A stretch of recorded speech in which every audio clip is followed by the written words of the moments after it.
Hello, everybody. Welcome to a daily dose of the Bible. We are in Genesis. We're reading about Joseph right now. Joseph is Jacob's son. He is in Egypt.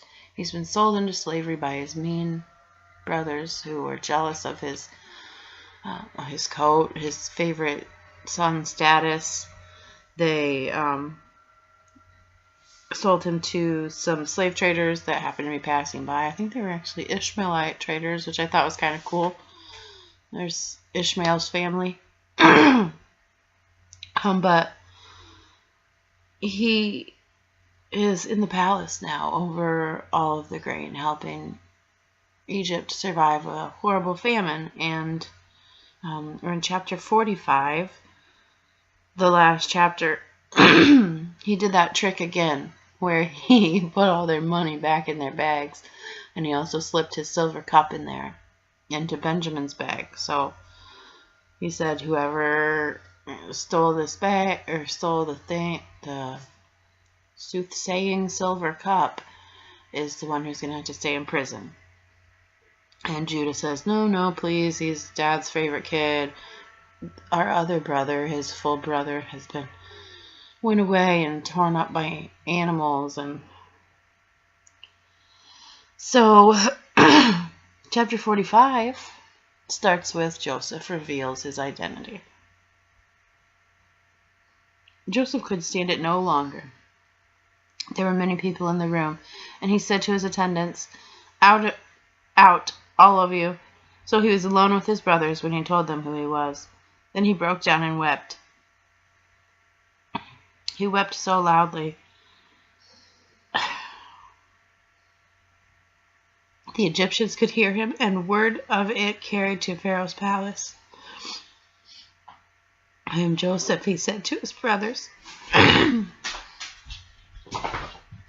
Is my father still alive? Jeez. But his brothers were speechless. They were stunned to realize that Joseph was standing there in front of them. Please come closer, he said to them. So they came closer, and he said, I'm Joseph, your brother, whom you sold into slavery. But don't be upset and don't be angry with yourselves for selling me to this place. It was God who sent me here ahead of you to preserve your lives. This famine has ravaged the land for 2 years and will last 5 more years. And there will neither be plowing nor harvesting. God has sent me ahead of you to keep you and your families alive and to preserve many survivors. So it was God who sent me here, not you. And he is the one who has made me an advisor to Pharaoh, the manager of his entire palace, and the governor of Egypt. Now hurry back to my father and tell him, this is what your son Joseph says. Oh, jeepers. Bam! God has made me master over all the land of Egypt, so come down to me immediately. You can live in the region of Goshen, where you can be near me with all your children and grandchildren, and your flocks and herds, and everything you own. I will take care of you there, for there are still 5 years of famine ahead of us. Otherwise, you, your household, and all your animals will starve. Then Joseph added, look, you can see for yourselves, and so can my brother Benjamin, that I am really Joseph. Go tell my father of my honored position here in Egypt. Describe for him everything you've seen, and then bring him back to me quickly. Weeping with joy, he embraced Benjamin, and Benjamin did the same.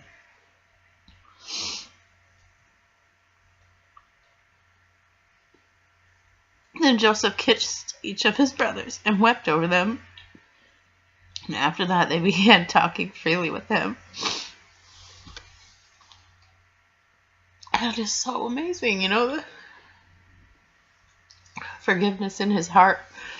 He didn't say one bit of, oh, you stinking jerks. He was just like, forgive yourselves right away, don't worry about it, because I know God had a purpose for me.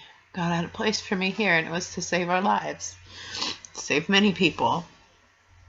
He gave him gave Joseph the wisdom to understand the dreams that allowed, the Pharaoh's dreams that allowed him to have this position. And he has really saved the nation, the region, with his storage of grain.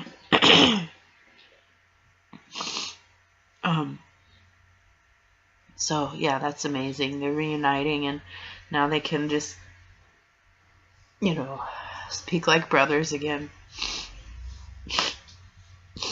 Okay, so that's beautiful that God set that forgiveness in his heart. It's amazing. I would not be like that. I don't know. It's just for the grace of God, He's had all this time to prepare, I guess. I'm wondering what God's been doing, so here it is, coming to fruition for Joseph, coming full circle back to reuniting with his family. So Pharaoh invites Jacob to Egypt. It's the next section. The news soon reached Pharaoh's palace. Joseph's brothers have arrived. Pharaoh and his officials were all delighted to hear this. Pharaoh said to Joseph, "Tell your brothers, this is what you must do. Load your pack animals and hurry back to the land of Canaan. Then get your father and all your families and return here to me. I'll give you the very best land in Egypt, and you'll eat from the best the land produces." Then Pharaoh said to Joseph, "Tell your brothers, take wagons from the land of Egypt and carry your little children and wives, and bring your father here. Don't worry about your personal belongings, for the best of all the land of Egypt is yours." So the sons of Jacob did as they were told. Joseph provided them with wagons, as Pharaoh had commanded, and then he gave them supplies for the journey. He gave each of them new clothes, but to Benjamin he gave 5 changes of clothes and 300 pieces of silver.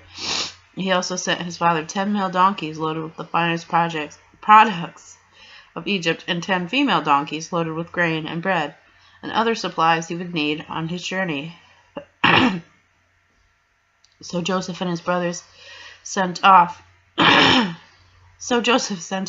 off, and as they left, he called after them, "Don't quarrel about all this along the way." They left Egypt and returned to their father in the land of Canaan. "Joseph is still alive," they told him, "and he is governor over all the land of Egypt." Jacob was stunned at the news. He couldn't believe it.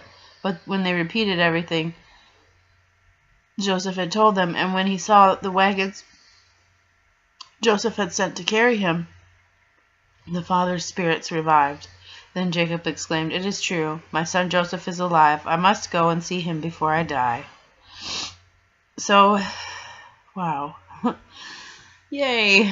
Yay. It's time for the whole family to come back together. And it's just amazing that, even for Jacob, God has opened up Pharaoh's heart to be so welcoming of Joseph and so caring about Joseph Joseph has truly saved his whole region from famine and death. So, the whole family is going to be just welcomed with open arms as, great guests of the Pharaoh. And that's awesome. And that's, that's what God can do in any situation. He's Lord of all, and he's got the plan. It might be as complicated and intricate as, wading through all of these years to find vindication. Although vindication's not really quite, there's no revenge or anything. I think of vindication as like, I've been righted. But that's really kind of what it is, because finally Jacob can know that his son was not eaten by wild animals. His brothers all have that guilt of selling their brother and never knowing what happened to him, telling a big lie for all these years. That must be a great weight off their chests. Although I wonder if they ever had to tell what actually happened. I suppose they just let it go. You wouldn't want to, unless Joseph brings it up. I'm sure none of them are going to be. So they go from, you know, a lost brother, starving gentleman trying to help their family survive, to, you know, the dukes of Egypt or whatever, you know, great welcome guests of the Pharaoh, who he's going to provide them with everything they'll ever need. Abundance, you know, they went from nothing to abundance, and that's what God has planned. He's going to bring you out of that place where it feels like there's nothing, and into the land of abundance. And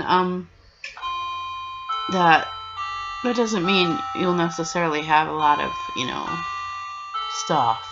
You'll have enough, and abundance comes from inside, really, where, you know, I mean, if we have immediate needs, that's a different thing. God will provide you with food and shelter and clothes. That's, you know, look at the sparrows, look at the lilies. They don't worry about where they're going to sleep or what they're going to wear.